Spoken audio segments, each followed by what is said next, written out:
Welcome back to the Schmidt Show here on News Radio 102.9 KARN. My name is Brad Schmidt, as you just heard, and we are glad you're here. And we're going to change gears here a little bit on the Schmidt Show. Coming up right now, I've got an interview with a gentleman by the name of Nick Horton. Nick is the founder and CEO of Opportunity Arkansas. He's a lifelong Arkansan. According to his bio, he's done political and policy work in somewhere around half the country, ranging all the way from Maine to Montana. He has been instrumental in defeating numerous tax increases, local tax increases on the ballot, and as also the editor of the Arkansas Project, and a whole lot more. But it'll take me too long to read the rest of the bio, so let's jump right into it. Nick, welcome to the show. Thanks for joining me. Man, Brad, thanks so much for having me on. I'm not sure I can live up to that resume you just read off there, but I'm gonna do my best. So thanks for having me. Not a problem. So, Nick, I originally reached out to you to talk a little bit about the LEARNS Act and this effort to get the LEARNS Act repealed, and what I would have considered, I guess, an effort by generally spearheaded or at least seemingly spearheaded by the teachers' unions. More than anything, but so let's jump into that first of all. Now they did fail; they didn't get enough signatures, but kind of break that process down for us a little bit, if you could, please. Yeah, absolutely. It's a very, very important issue. I know as a parent of two, school-age kids, soon to be one school-age. Actually, his first day of kindergarten was today. Oh, so, nice. I'm still kind of recovering from that emotionally. But his first day of kindergarten, my daughter just started preschool. It's a very, very important issue. And it's not, look, there's a lot to the LEARNS Act. School choice, educational freedom is obviously a huge component of it. But there's a lot more to it than that. It's about school safety. It's about improving our literacy standards. It's about providing resources for kids that have fallen behind in reading. We've got 2 out of 3 kids in Arkansas that can't read at grade level. 2 out of 3 kids that can't read at grade level. It's about school safety. It's about providing long overdue teacher pay raises. So, the left and the opponents like to just focus on the school choice piece and really make it all about, you're going to shut down public schools and defund public schools and all this, none of which, of course, is true anyways on its face. But the LEARNS Act itself is much bigger than that and much more even comprehensive than that. What happened recently with the ballot petition is there's a provision, and I'll just give kind of the short version of this provision in the Arkansas Constitution for the citizens to, after a legislative session, which we just ended back in the spring, to gather signatures on petitions to try to force a legislative act onto the ballot. So effectively, it's a little bit of a check and balance on the legislature, which is not inherently a bad thing. Right. But it's a way for the people to say, if there's an act that they didn't like, that they don't agree with, and they can meet a certain threshold of signatures, registered voters, they can put that act on pause until the next general election, and then the voters will get a chance to weigh in, effectively exercising something like direct democracy, where the voters get to decide, is this a law that they want to go into effect, or do they want to repeal it? So that is the effort that has been underway for the last few months. As you mentioned, the opponents of the LEARNS Act failed by about 1,000 signatures roughly, fell short of the threshold that they needed to advance to the next phase in the process. And so at this point, the LEARNS Act remains fully intact. It's in effect. It's being implemented right now. Kids are going back to school across the state with a lot of these changes now being phased in. It won't be fully phased in until 2025. It's kind of a slow progression, in particular when it comes to the education freedom accounts. But the law is still in effect. The fight is not over, and we can talk a little bit more about that because, unfortunately, there are a few more tricks that the left has, I think, up their sleeve that they can use to try to chip away and undo significant, important parts of the LEARNS Act. So this is not necessarily over in terms of the war, but we did, we and parents and kids in the state that are locked in failing schools won this first battle, and it's really, really significant. So that was going to be kind of my next question is what is the next step? I mean, can they just go back at it and try again to have it repealed and then just have to wait a further election out, or what's kind of the next step here if they continue this fight? Yeah, so they can't do this referendum again where they force a legislative act on the ballot. The window for that has closed. But what they can do, and I think what they've already basically signaled that they're going to do, is they can do just a good old-fashioned ballot initiative and put an act, because there's another provision, not every state has this, but Arkansas also has provisions in our state constitution that allow for initiated acts. So if you and I, Brad, decided that, we wanted to pass a law to make everyone, wear unicorn hats every day on Monday and Thursdays of every week, we could get that on a petition, go around the state, get registered, a certain number of registered voters to sign it. And then if we clear all of the hurdles necessary with the Secretary of State's office, we could actually put that law on the ballot before the voters, and the voters would get a chance to weigh in on that. The threshold's a little bit higher, but they also have more time to gather those signatures. So they'll have basically between now and I think roughly next September, so they'll have about a year where what they can do effectively is, they can't outright repeal the LEARNS Act in the same way of forcing it on the ballot and putting it on pause. But what they could do is, potentially pass something that says, like, under no circumstances shall, any money come from the state into private schools, or in no circumstances shall, any student be allowed to transfer out of their school district based on their zip code. They could effectively do an end around and undo significant parts of the LEARNS Act by passing a new initiated act. And so I think, unfortunately, that's probably going to be their next trick. And then I guess that's the question. I mean, and this is the question that I've kind of had all along with this is, what's the end goal here? Just to revert back to the way things have been and the failing school system we've had for decades and decades? I mean, it just doesn't seem to make a whole lot of logical sense. I love Albert Einstein's definition of insanity. He said, the definition of insanity is doing the same thing over and over again and expecting a different result. That's really been our educational policy in Arkansas for the last 150 years, is doing the same thing over and over and over again, making kids and families go to schools, failing schools, in many cases, D and F graded schools, just because they live in a particular zip code, not giving them any options, not giving them any resources to go anywhere better. We've got some of the lowest teacher pay in the country. LEARNS Act took a huge step in the right direction to get our teacher pay back where it should be, and now in the top 5 at starting teacher pay in the entire country. A lot of school safety, really important school safety provisions in there, mandatory reporting. If teachers or administrators are accused of any type of crime or any, bad behavior, that has to be reported up to the State Board of Education immediately. A lot of just again, education, freedom, school choice is massively important. It's something I have been passionate about for 20 years, and I'm not even hardly 20 years old, Brad, but I've been passionate about it for my entire life, and it's here, and it's significant.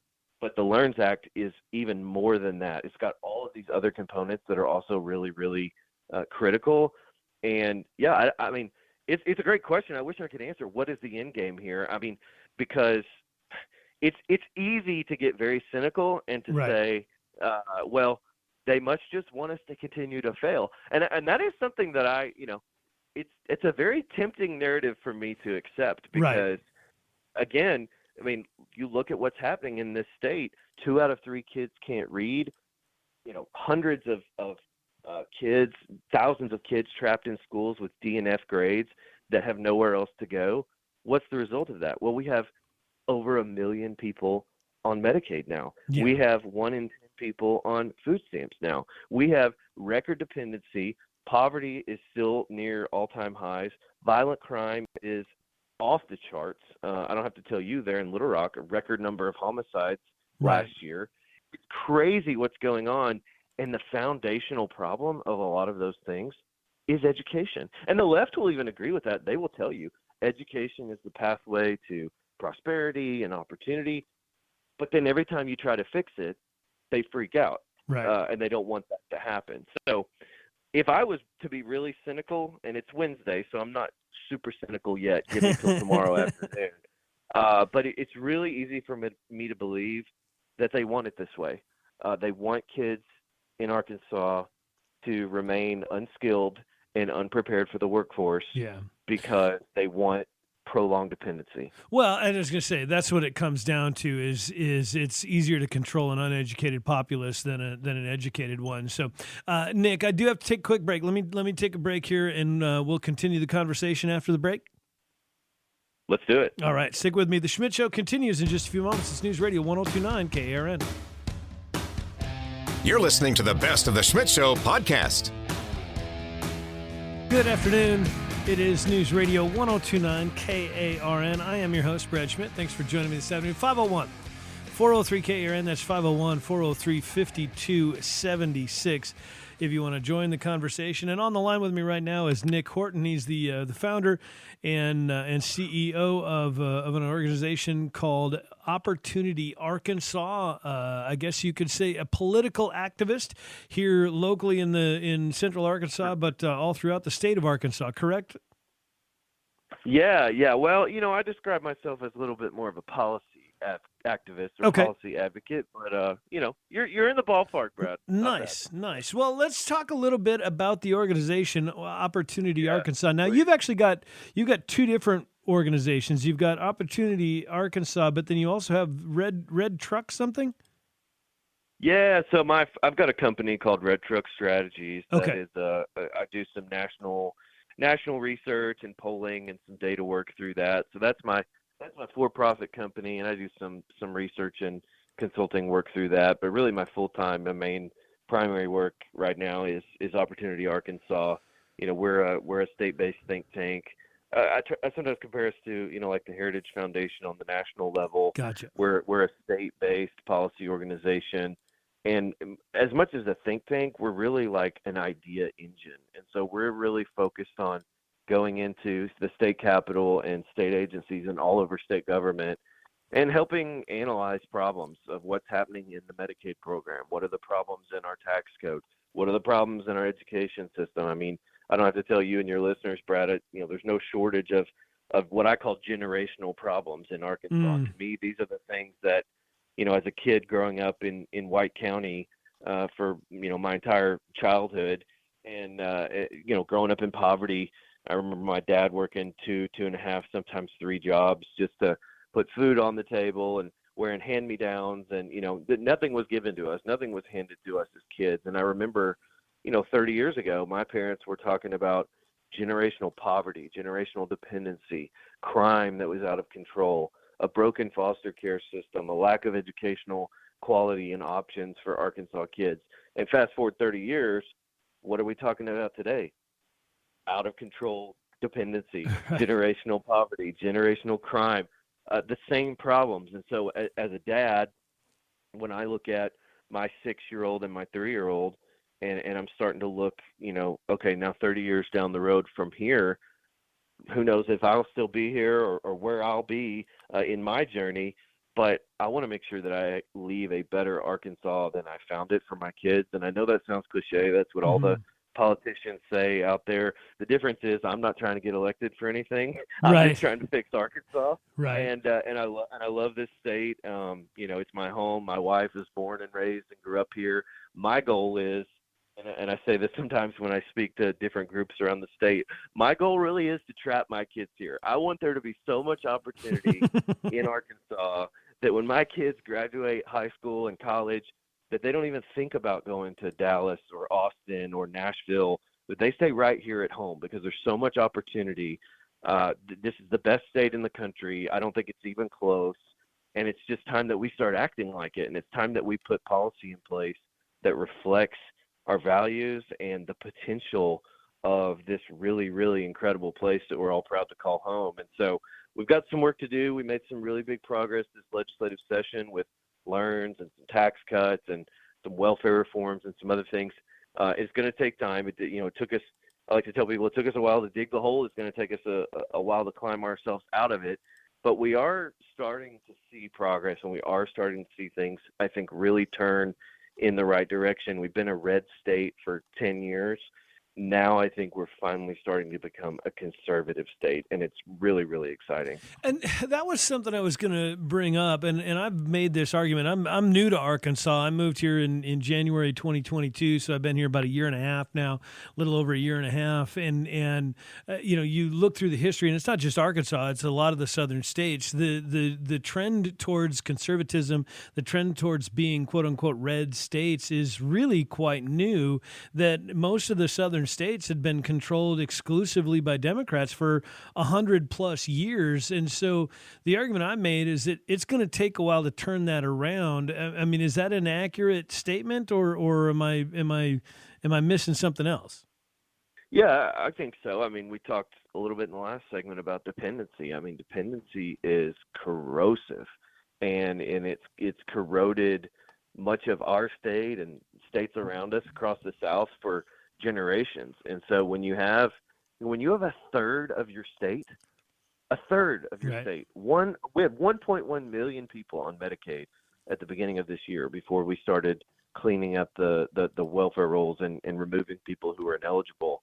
But we had 1.1 million. So when you have a third of your state that is dependent on government, dependent on taxpayers, that changes behavior. That changes loyalty. It changes voting patterns. It changes a lot of things about a state and a culture and a person.